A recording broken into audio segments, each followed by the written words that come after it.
മുടന്തുള്ള കാലം കൊണ്ട് യുദ്ധം ചെയ്ത് സ്വർഗത്തിലേക്ക് രക്തസാക്ഷിയായി എത്താൻ അതിയായി ആഗ്രഹിച്ച പ്രായമുള്ളൊരു മനുഷ്യൻ അംർ ഇബ്നുൽ ജമൂഹ്, ചരിത്രത്തിൽ പ്രസിദ്ധരായ സ്വഹാബികളുടെ പിതാവ്. യുദ്ധത്തിൽ പങ്കെടുക്കേണ്ടതില്ല, താങ്കൾക്ക് ആരോഗ്യപരമായി ശേഷിയില്ലാത്തതുകൊണ്ട് എന്ന് റസൂലുള്ളാഹി സ്വല്ലല്ലാഹു അലൈഹി വസല്ലം ഇളവ് കൊടുത്തിട്ടും ഷഹീദാവാനുള്ള അങ്ങേയറ്റത്തെ ആഗ്രഹം കൊണ്ട് യുദ്ധത്തിലേക്ക് ഇറങ്ങി പുറപ്പെട്ട് ഉഹദിൻ്റെ ആദ്യഘട്ടത്തിൽ തന്നെ ധീരമായി പോരാടി രക്തസാക്ഷിത്വം വഹിച്ച പ്രമുഖനായ സ്വഹാബി അംർ ഇബ്നുൽ ജമൂഹ് റളിയല്ലാഹു അൻഹു. ആരാണവർ? എന്താണ് അവരുടെ ചരിത്രം? ആ കഥ കേൾക്കാം.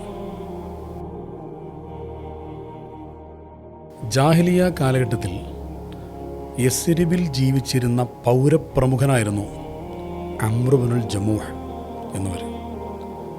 ആ കാലഘട്ടത്തിൽ ബനൂ സലമയിലെ അൽ മുസവ്വദ് ഗോത്രത്തിൻ്റെ നേതാവുമായിരുന്നു. വളരെ കുലീനതയുള്ള, മാന്യതയുള്ള, സമൂഹത്തിൽ നേതൃപദവിയുള്ള, സർവ്വ ആളുകളാലും അംഗീകരിക്കപ്പെട്ട ഒരു നല്ല മനുഷ്യനായിരുന്നു അദ്ദേഹം. അന്നത്തെ കാലഘട്ടത്തിൽ ഓരോ ആളുകൾക്കും ഓരോ ഗോത്രത്തിനും ഒക്കെ പ്രത്യേകമായ ദൈവങ്ങൾ, ലാത്ത, ഉസ്സ, മനാത്ത, ഇങ്ങനെ പലതരത്തിലുള്ള ദൈവങ്ങളുണ്ടായിരുന്നു. മനാത്തയായിരുന്നു അംർ ഇബ്നുൽ ജമൂഹിൻ്റെ ഇഷ്ടവിഗ്രഹം. വീട്ടിൽ അദ്ദേഹം തന്നെ സ്വന്തമായി മരത്തടിയിലുണ്ടാക്കിയ മനോഹരമായ ഒരു വിഗ്രഹം മനാത്തയുടേത് അദ്ദേഹത്തിൻ്റെ വീട്ടിൽ ഒരു പ്രത്യേക റൂമിലുണ്ടായിരുന്നു. ഇടയ്ക്കിടെ അതിനെ പോയി അത്തർ സുഗന്ധം പൂശുകയും മെഴുകുകൊണ്ട് അതിനെ ഭംഗിയാക്കുകയും അതിനുവേണ്ടി ധാരാളം പണം തന്നെ അതിനെ മൂടി പിടിപ്പിക്കാനും നല്ല രീതിയിൽ കൊണ്ടു നടക്കാനും അദ്ദേഹം ചെലവഴിക്കാറുണ്ടായിരുന്നു. തിരുനബി സല്ലല്ലാഹു അലൈഹി വസല്ലം തങ്ങൾ മദീനയിലേക്ക് വരുന്നതിന് മുമ്പ് മുസ്അബ് ഇബ്നു ഉമൈർ റളിയല്ലാഹുവിനെ മദീനയിലേക്ക് പറഞ്ഞയച്ചിട്ടുണ്ടായിരുന്നു. മദീനയിൽ ഇസ്ലാമിൻ്റെ ദഅവ പ്രവർത്തനങ്ങൾ ഭംഗിയായി നടക്കുകയും ധാരാളം കുടുംബങ്ങളൊക്കെ അതിലേക്ക് വരികയും ചെയ്തുകൊണ്ടിരുന്ന കാലം. ആ സമയമാകുമ്പോഴത്തേക്കും തന്നെ അംർ ഇബ്നുൽ ജമൂഹിന് 60 വയസ്സ് പിന്നിട്ടിരുന്നു. അദ്ദേഹത്തിൻ്റെ മക്കളായ മുആദും മുഅവ്വദും ഖല്ലാദുമൊക്കെ മിസ്അബ് റളിയല്ലാഹുവിൻ്റെ പ്രവർത്തനത്തിൻ്റെ ഫലമായി ഇസ്ലാമിലേക്ക് വരാതിരിക്കാൻ അംർ വല്ലാതെ ആഗ്രഹിച്ചിരുന്നു. പക്ഷേ മുആദും മുഅവ്വദും ഖല്ലാദും അവരുടെ കൂട്ടുകാരനായ മുആദ് ഇബ്നു ജബലും റളിയല്ലാഹു അൻഹു എല്ലാവരും ഇതിനകം തന്നെ ഇദ്ദേഹം അറിയാതെ ഇസ്ലാമിൻ്റെ മനോഹരമായ ആശയത്തിലേക്ക് വന്നിട്ടുണ്ടായിരുന്നു. മാത്രവുമല്ല, ഇദ്ദേഹത്തിൻ്റെ ഭാര്യ ഹിന്ദ് എന്നവർ മക്കളിലൂടെ ഇസ്ലാമിനെ മനസ്സിലാക്കി അവരും ഇസ്ലാമിലേക്ക് വന്നിട്ടുണ്ടായിരുന്നു. ഇതൊന്നും അംർ ഇബ്നുൽ ജമൂഹ് അറിഞ്ഞിട്ടുണ്ടായിരുന്നില്ല. അപ്പോഴേക്കും മദീനയിലെ പ്രമുഖരായ പല ആളുകളും കുടുംബങ്ങളും ഗോത്രങ്ങളുമെല്ലാം ഇസ്ലാം സ്വീകരിച്ചു കഴിഞ്ഞിരുന്നു. ഇനി ഏതാനും ചില ആളുകളും, അവരുടെ ചില ആളുകളും മാത്രം, അതിൽ പ്രധാനിയായി ബാക്കിയായത് ഇസ്ലാമിലേക്ക് വരാത്തത് തൻ്റെ ഭർത്താവായ അംറാണെന്ന് ആ സത്യമായ ഒരു കാര്യം ഹിന്ദ് എന്ന വിശ്വാസിയായ ആ ഭാര്യയെ വല്ലാതെ സങ്കടപ്പെടുത്തിയിരുന്നു. കാരണം സൽസ്വഭാവിയാണ്, നല്ല മനുഷ്യനാണ്. പക്ഷേ ഇസ്ലാം സ്വീകരിക്കാതെ തൻ്റെ ഭർത്താവെങ്ങാനും മരണപ്പെട്ടു പോകുമോ എന്ന ഭയം ഹിന്ദിന് നന്നായി ഉണ്ടായിരുന്നു. അവർ നന്നായി ആഗ്രഹിച്ചിരുന്നു എങ്ങനെയെങ്കിലും ഭർത്താവ് ഈ ഒരു നല്ല വഴിയിലേക്ക് വരണമെന്ന്. മറുഭാഗത്താവട്ടെ അംർ എന്നവർ, അംർ ഇബ്നുൽ ജമൂഹ് തൻ്റെ മക്കൾ ഒരിക്കലും മുസ്അബ് ഇബ്നു ഉമൈറിനെ കാണരുത്, കണ്ടാൽ അതിൽ പെട്ടുപോകും. എല്ലാം കാണുന്നവരൊക്കെ ആദർശം കേൾക്കുന്നവരൊക്കെ അതിൽ പെട്ടുപോകുന്നുണ്ട്. അങ്ങനെ മുസ്അബ് ഇബ്നു ഉമൈറിനെ മക്കൾ കാണാതിരിക്കാൻ വേണ്ടി എല്ലാ ഐഡിയയും പ്രയോഗിച്ച് അതിനുവേണ്ടി ഇഷ്ടദൈവത്തോട് പ്രാർത്ഥിച്ച് കാത്തിരിക്കുകയായിരുന്നു അംർ ഇബ്നുൽ ജമൂഹ്. അങ്ങനെ ഒരു ദിവസം ഭാര്യ ഹിന്ദ് എന്നവരെ അംർ ഇബ്നുൽ ജമൂഹ് വിളിച്ചിട്ട് പറഞ്ഞു, നീ നന്നായി ശ്രദ്ധിക്കണം, നമ്മുടെ മക്കൾ മുആദും മുഅവ്വദും ഖല്ലാദും ഒന്നും ആ മുസ്അബ് ഇബ്നു ഉമൈറിനെ കാണാൻ യാതൊരു കാരണവശാലും ഇടവരാൻ പാടില്ല. കണ്ടാൽ അവർ പറയുന്നത് കേട്ടാൽ പെട്ടുപോകും. അങ്ങനെയുള്ളൊരു ആദർശമാണത്. അപ്പോൾ ഭാര്യ ഹിന്ദ് പറഞ്ഞു, അതേ, മുസ്അബ് ഇബ്നു ഉമൈർ പറയുന്നത് എന്താണ് എന്ന് കേൾക്കാൻ നിങ്ങൾക്ക് താല്പര്യമുണ്ടെങ്കിൽ നിങ്ങൾക്കൊന്ന് നമ്മുടെ മകനോട് ചോദിച്ചുകൂടെ, എന്താണ് അദ്ദേഹം പറയുന്നതെന്ന് കേൾക്കാൻ. അപ്പോൾ ഞെട്ടിത്തെരിച്ചുകൊണ്ട് അംർ ചോദിക്കുന്നുണ്ട്, അപ്പോൾ അയാൾ അത് കേട്ട് കഴിഞ്ഞോ, ഓൾറെഡി കേട്ട് കഴിഞ്ഞോ, മതം ഉപേക്ഷിച്ച് കഴിഞ്ഞോ എന്ന് ചോദിക്കുന്നുണ്ട്. ഏതായാലും നിങ്ങളൊന്ന് ചോദിച്ചു നോക്കൂ. ഞങ്ങൾക്ക് ചോദിച്ചു നോക്കാം. അങ്ങനെ മുആദിനെ വിളിച്ചിട്ട് ചോദിക്കുന്നുണ്ട്, എന്താണ് മോനെ മുസ്അബ് ഇബ്നു ഉമൈർ എന്താണ് പറയുന്നത്? ആ മുസ്അബ് ഇബ്നു ഉമൈർ അല്ലാഹു മനോഹരമായിട്ട് ഫാത്തിഹ വിശദീകരിച്ചു കൊടുത്തു. അൽഹംദുലില്ലാഹി റബ്ബിൽ ആലമീൻ അർറഹ്മാനിർ റഹീം, കാരുണ്യത്തിൻ്റെ കേന്ദ്രമാണ് പടച്ചവൻ. എല്ലാം തീരുമാനിക്കപ്പെടുന്ന വിധിയുടെ നാളിൽ, ദ ഡോംസ് ഡേ, അന്നത്തെ മാലിക്കും മലിക്കും എല്ലാം റബ്ബായിരിക്കും. ഞാൻ നിസ്സാരന, എനിക്കൊന്നും കഴിവില്ല, എല്ലാം നീ തന്നിട്ട് വേണം പടച്ചവനെ, നീ നേരായ വഴിയിലേക്ക് നടത്തണമേ പടച്ചവനെ എന്നൊക്കെയുള്ള ആ കിബറില്ലാത്ത, ഞാൻ എന്ന ചിന്തയില്ലാത്ത തവാളുവിൻ്റെ അങ്ങേയറ്റമുള്ള ആ മഹത്തായ സന്ദേശം അത് കേട്ടപ്പോൾ അംർ ഇബ്നുൽ ജമൂഹ് പറഞ്ഞു, ഇത് മനോഹരമായ ആദർശമാണല്ലോ, ഇനി വേറെ എന്താണ് പറയാനുള്ളത്? അപ്പോൾ വേറെ ചില കാര്യങ്ങൾ കൂടെ അംറുൽ ജമൂഹിന് മകൻ മുആദ് റളിയല്ലാഹു പറഞ്ഞു കൊടുക്കുന്നുണ്ട്. എന്നിട്ട് അദ്ദേഹം പറഞ്ഞു, ഏതായാലും ഈ ആശയം നല്ല ആശയമാണ്, ഇതിലേക്ക് ചേരണമോ ജോയിൻ ചെയ്യണമോ എന്ന് ഞാൻ എൻ്റെ ദൈവമായ മനാത്തയോടൊന്ന് ചോദിക്കട്ടെ. അങ്ങനെ അവർക്ക് അന്നൊരു ശീലമുണ്ടായിരുന്നു, ജാഹിലിയ കാലത്ത് ഒരു ശീലമുണ്ടായിരുന്നു. ഒരു പ്രായമുള്ള ഒരു വൃദ്ധയായ ഒരു സ്ത്രീയെ ഈ വിഗ്രഹത്തിൻ്റെ ബാക്കിലിരുത്തും. എന്നിട്ട് ഇവർക്ക് ചോദിക്കാനുള്ള ചോദ്യങ്ങൾ വിഗ്രഹത്തോട് ചോദിക്കും. ആ സമയത്ത് ആ വൃദ്ധയുടെ മനസ്സിൽ എന്താണോ വരുന്നത് അത് പറയും. അത് ദൈവം തോന്നിച്ചു കൊടുത്തതാണ് എന്നാണ് ഇവരുടെ വിശ്വാസം. അങ്ങനെ ആ രീതിയിൽ ഞാൻ എൻ്റെ മനാത്തയോടൊന്ന് ചോദിക്കട്ടെ, എന്നിട്ട് ഞാൻ തീരുമാനം എടുക്കാമെന്ന് പറഞ്ഞ് ആയിക്കോട്ടെ എന്ന് പറഞ്ഞ് മക്കൾ അംഗീകരിച്ചു. അദ്ദേഹം പോയി. അങ്ങനെ അദ്ദേഹം മനാത്തയോട് ഇതിനെക്കുറിച്ച് ചോദിച്ചു. അദ്ദേഹം എത്ര ചോദിച്ചിട്ടും മനാത്ത ഒന്നും പ്രതികരിക്കുന്നില്ല. അവസാനം ഇദ്ദേഹം പറയുന്നുണ്ട്, ഒരു പക്ഷേ ഞാൻ കുറേ തെറ്റൊക്കെ ചെയ്ത ആളായതുകൊണ്ടായിരിക്കാം മനാത്തെ ഈ വിഷയത്തിൽ നീ പ്രതികരിക്കാത്തത്. എന്നാലും ഞാൻ കാത്തിരുന്നു കൊള്ളാം.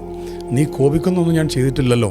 നിന്നെ ആരാധിക്കരുത് എന്നാണ് ഈ പുതിയതായിട്ട് വന്ന ആദർശം പറയുന്നത്. ഞാൻ എന്താണ് ചെയ്യേണ്ടത്, നീയൊന്ന് പറഞ്ഞു തരണം. എത്ര തവണ മാറി മാറി ചോദിച്ചിട്ടും മനാത്തയിൽ നിന്ന് യാതൊരു റിപ്ലൈയും ഇല്ല. ഇത്രയും ആയപ്പോഴത്തേക്കും ഇദ്ദേഹത്തിൻ്റെ മനസ്സിൽ, അംറുൽ ജമൂഹിൻ്റെ മനസ്സിൽ ഒരു ചെറിയ ഇളക്കം തട്ടിയതായി മക്കൾ മനസ്സിലാക്കി. മക്കൾ മുഅവ്വദും ഖല്ലാദും മുആദ് ഇബ്നു ജബൽ എന്ന അവരുടെ സുഹൃത്തും കൂടെ ചേർന്നുകൊണ്ട് ഒരു ഐഡിയ തയ്യാറാക്കി, ഒരു പ്ലാൻ തയ്യാറാക്കി. അവർ കൃത്യമായി തയ്യാറാക്കിയ പ്ലാൻ പ്രകാരം ഈ ദൈവത്തെ അവർ രാത്രി സമയത്ത് അവിടുന്ന് കൊണ്ടുപോയി ബനൂ സലമക്കാർ അവരുടെ ചപ്പുചവറുകളൊക്കെ വലിച്ചെറിയുന്നൊരു പ്രദേശത്ത് കൊണ്ടുപോയി വലിച്ചെറിഞ്ഞു. പിറ്റേന്ന് രാവിലെ അംറുൽ ജമൂഹ് ഒന്ന് നോക്കുമ്പോൾ ദൈവത്തെ തന്നെ കാണാനില്ല. അദ്ദേഹത്തിന് ദേഷ്യവും സങ്കടവും എല്ലാം വന്നു. തെരഞ്ഞ അവസാനം ആ കുപ്പത്തൊട്ടിയിൽ നിന്ന് ദൈവത്തെ കിട്ടി കഴുകി തുടച്ച് വൃത്തിയാക്കി വീണ്ടും അവിടെ കൊണ്ടുപോയി വെച്ചു. അന്ന് രാത്രിയും ദൈവം മോഷണം പോയി. അദ്ദേഹത്തിൻ്റെ മനസ്സിൽ ചെറിയ ഇളക്കം തട്ടാൻ അത് കാരണമാവുന്നുണ്ട്. ദൈവമാണെങ്കിൽ സ്വയം പ്രതിരോധിക്കാൻ സാധിക്കേണ്ടതില്ലേ, ഇത് ദൈവമല്ലേ എന്നുള്ള ചില ചിന്തകളിലേക്ക് അദ്ദേഹം എത്തുന്നുണ്ട്. അവസാനം 2, 3, 4, 5 പല ദിവസങ്ങളായിട്ട് സംഭവിക്കുന്നുണ്ട്. എല്ലാ ദിവസവും മോഷണം പോകും, പരിസരത്ത് എവിടെയെങ്കിലും കിട്ടും. ഇദ്ദേഹം വീണ്ടും ദൈവത്തെ കുളിപ്പിച്ച് കൊണ്ടുപോയി വെക്കും ഒരു മനുഷ്യൻ. അവസാനം ഇദ്ദേഹം ഒരവസാനത്തെ ഒരു അടവ് അദ്ദേഹം പ്രയോഗിക്കുന്നുണ്ട്. അത് തൻ്റെ വാള് ഈ മനാത്തയുടെ കഴുത്തിൽ തൂക്കിയിട്ടിട്ട് പറയുന്നുണ്ട്, ദൈവമേ നിനക്ക് എന്തെങ്കിലും കഴിവുണ്ടെങ്കിൽ ഇതെൻ്റെ വാളാണ്, ഈ വാള് കൊണ്ട് നിന്നെ മോഷ്ടിക്കുന്നത് ആരാണെങ്കിലും അവിടെ നീ പ്രതിരോധിക്കണം. അങ്ങനെ അത് അവിടെ വെച്ച് അദ്ദേഹം കിടന്നുറങ്ങി. അന്നും ദൈവം മോഷണം പോയി. ആ മക്കളും കൂട്ടുകാരനും ചേർന്ന് ഒരു ചത്തുപോയ ഒരു പട്ടിയുടെ ശരീരത്തിൻ്റെ കൂടെ ഒന്നിച്ചാണ് ഒരു കുഴിയിലേക്ക് വലിച്ചെറിയുന്നത്. പിറ്റേന്ന് തിരഞ്ഞ് ഇത് കണ്ട്, അതുവരെ എല്ലാ ദിവസവും കണ്ടിടത്ത് നിന്ന് കഴുകി തുടച്ച് വൃത്തിയാക്കി കൊണ്ടുവച്ചിരുന്ന അംറുൽ ജമൂഹ് ഇത്തവണ അത് ചെയ്തില്ല. നിനക്കൊരു കഴിവുമില്ലാതെ എനിക്ക് മനസ്സിലായി. ഇത്രയും ആയപ്പോഴത്തേക്കും ഏകദേശം ഈ വിശ്വാസം ശരിയല്ല, ഒരു കഴിവുമില്ലാത്ത കല്ലിനെയാണല്ലോ ഞാൻ ആരാധിക്കുന്നത്, മരത്തിലുണ്ടാക്കിയ ഒരു വിഗ്രഹത്തെയല്ലേ ഞാൻ ആരാധിക്കുന്നത് എന്ന ഒരു ചിന്തയിലേക്ക് ഇവരെത്തുന്നുണ്ട്. പിന്നെ ഒട്ടും താമസമുണ്ടായിരുന്നില്ല ഇസ്ലാമിലേക്ക് വരാൻ. അഷ്ഹദു അല്ലാ ഇലാഹ ഇല്ലല്ലാഹ് വഅഷ്ഹദു അന്ന മുഹമ്മദ് റസൂലുള്ളാഹ്. പക്ഷെ ഒരു സങ്കടമുണ്ടായിരുന്നു അംറുൽ ജമൂഹിന്. ഇത്രയും കാലം ഞാൻ അള്ളാഹുവിന് പങ്കുകാരനുണ്ട് എന്ന വിശ്വാസത്തിൽ പലതും ചെയ്തു പോയല്ലോ എന്നൊരു സങ്കടം മാത്രമായിരുന്നു പിന്നെ ബാക്കിയുണ്ടായിരുന്നത്. ഇസ്ലാമിലേക്ക് കടന്നു വന്ന അംറുൽ ജമൂഹ് ഇസ്ലാമിൻ്റെ മനോഹരമായ ആ ഒരു അവസ്ഥയിലാണ് ജീവിക്കുന്നത്. ആ ഇടയിലാണ് ബദറിന് ശേഷം, ഒരു ഇടവേളയ്ക്ക് ശേഷം, ചെറിയ ബദറിന് ശേഷം മറ്റൊരു ചെറിയ സമരം അരങ്ങേറുന്നുണ്ട്. അതും കൂടെ കഴിഞ്ഞിട്ടാണ് യഥാർത്ഥത്തിൽ ഉഹദ് വരുന്നത്. ബദറുൽ ആഖിർ എന്ന പേരിലൊക്കെ അറിയപ്പെടുന്ന യുദ്ധം വേറെയുണ്ട്, ചെറുത്. ആ ഉഹദിൻ്റെ തയ്യാറെടുപ്പിൽ തൻ്റെ പ്രിയപ്പെട്ട 3 മക്കളും ഒരുപാട് ആളുകൾ യുദ്ധത്തിൽ പങ്കെടുക്കാൻ ആവേശത്തോടെ ഒരുങ്ങുന്നതും അങ്ങോട്ട് പോകുന്നു, ഇങ്ങോട്ട് വരുന്നു, വാളുകളൊക്കെ തയ്യാറാക്കുന്നു, ഒട്ടകങ്ങളൊക്കെ ശരിയാക്കുന്നു, അതിനുവേണ്ടി സന്നാഹങ്ങളോടും കൂടെ കഴിയുന്നതൊക്കെ ചെയ്യുന്നത് കണ്ടപ്പോൾ വല്ലാത്ത ആഗ്രഹം, ഇവർക്കും ആഗ്രഹം എങ്ങനെയെങ്കിലും യുദ്ധത്തിൽ പങ്കെടുക്കണം. അവരാഗ്രഹം പ്രകടിപ്പിച്ച നിമിഷം തന്നെ മക്കൾ പറഞ്ഞു, ഒരിക്കലും നിങ്ങളത് ചെയ്യരുത്. കാരണം ഒന്ന്, നിങ്ങൾക്ക് വലിയ പ്രായമുണ്ട്, മറ്റൊന്ന് നിങ്ങൾ മുടന്തനാണ്, യുദ്ധമാണ്, നിങ്ങൾക്ക് കഴിയില്ല. ഇത് പറഞ്ഞപ്പോൾ ദേഷ്യവും സങ്കടമൊക്കെ വന്നു അംറുൽ ജമൂഹിന്. കാരണം ഒരു വലിയ അവസരമാണ് നഷ്ടമാകുന്നത്. നബി സല്ലല്ലാഹു അലൈഹി വസല്ലം തങ്ങളോട് പോയിട്ട് സങ്കടം പറഞ്ഞു, എൻ്റെ മക്കൾ യുദ്ധത്തിൽ പങ്കെടുക്കുന്നതിൽ വിലക്കുന്നുണ്ട്, തങ്ങൾ എനിക്കൊരു സമ്മതം തരണം. ഈ ആത്മാർത്ഥമായ ആഗ്രഹം കണ്ടപ്പോൾ റസൂലുള്ളാഹി തങ്ങൾ മക്കളോട് പറഞ്ഞു, അദ്ദേഹത്തിന് ഇഷ്ടമുള്ള ചെയ്തുകൊള്ളട്ടെ, ഒരുപക്ഷെ അദ്ദേഹത്തെ അള്ളാഹു ഷഹാദത്ത് കൊണ്ട് ഒരുപക്ഷെ അനുഗ്രഹിച്ചേക്കാം. അങ്ങനെ എല്ലാവരും സന്നദ്ധരായി റസൂലുള്ളാഹി തങ്ങളുടെ കീഴിൽ എല്ലാവരും അണിനിരന്ന് ആ ഘട്ടത്തിൽ വീട്ടിൽ നിന്ന് ഭാര്യയോട് അവസാനത്തെ യാത്ര പറഞ്ഞ് ഇനി ഒരിക്കലും ഞാൻ തിരിച്ചു വരാൻ സാധ്യതയില്ലെന്ന് ഉറപ്പിച്ചുകൊണ്ട് അംറുൽ ജമൂഹ് യുദ്ധത്തിലേക്ക് പോവുകയാണ്. അങ്ങനെ യുദ്ധത്തിലേക്ക് ചെന്ന് മുടന്തുള്ള കാലുമായിട്ടാണ് യുദ്ധം ചെയ്യാൻ വേണ്ടി അദ്ദേഹം പോകുന്നത്. അങ്ങനെ യുദ്ധം ചെയ്യാൻ വേണ്ടി ചെന്ന് തിരുനബി സല്ലല്ലാഹു അലൈഹി വസല്ലമ തങ്ങളെ ശത്രുക്കൾ വല്ലാതെ ടാർഗറ്റ് ചെയ്യുന്നത് കണ്ടപ്പോൾ നബി സല്ലല്ലാഹു അലൈഹി വസല്ലം തങ്ങൾക്ക് പ്രൊട്ടക്ഷൻ കൊടുക്കാൻ വേണ്ടി അംർ ബിൻ ജമൂഹും മകൻ ഖല്ലാദും ചേർന്ന് ധീരമായ യുദ്ധം നടത്തുന്നുണ്ട്.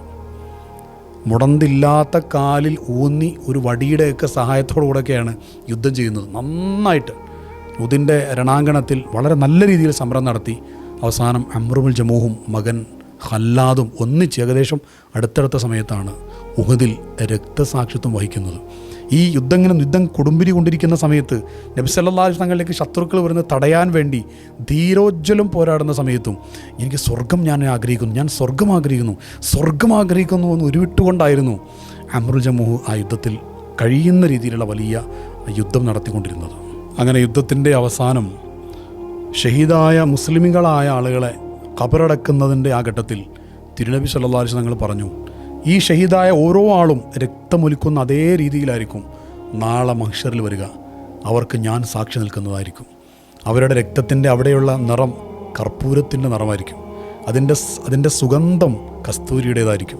ഇവർക്ക് വേണ്ടി ഞാൻ സാക്ഷിയായിരിക്കും നാളെ മഹ്ശറിൽ എന്നൊക്കെ പറഞ്ഞ് അവസാനം തിരുനബി സല്ലല്ലാഹു അലൈഹി വസല്ലം 70 സ്വഹാബികൾ ഷഹീദായ യുദ്ധമായതുകൊണ്ട് തന്നെ ഒരു ഖബറിൽ 2 പേരെയൊക്കെയായിരുന്നു ഖബറടക്കിയിരുന്നത്. അപ്പോൾ റസൂലുള്ളാഹി സ്വല്ലല്ലാഹു അലൈഹി വസല്ലം പറഞ്ഞു, അംർ ബിൻ ജമൂഹിൻ്റെ ഉറ്റ കൂട്ടുകാരനാണ്, അവരുടെ പ്രിയപ്പെട്ട കൂട്ടുകാരനാണ്, നല്ല പ്രായം അത്യാവശ്യം ഉണ്ടായിട്ടും യുദ്ധം ചെയ്ത മറ്റൊരു വ്യക്തിയാണ് അബ്ദുല്ലാഹ് ബിൻ അംർ. അവർ 2 പേരും കൂട്ടുകാരായിരുന്നതുകൊണ്ട് ആ 2 കൂട്ടുകാരെയും ഒരുമിച്ച് ഒരു ഖബറിൽ നിങ്ങൾ ഖബറടക്കുക. ആ നിർദ്ദേശപ്രകാരം അങ്ങനെയാണ് ചെയ്തത്.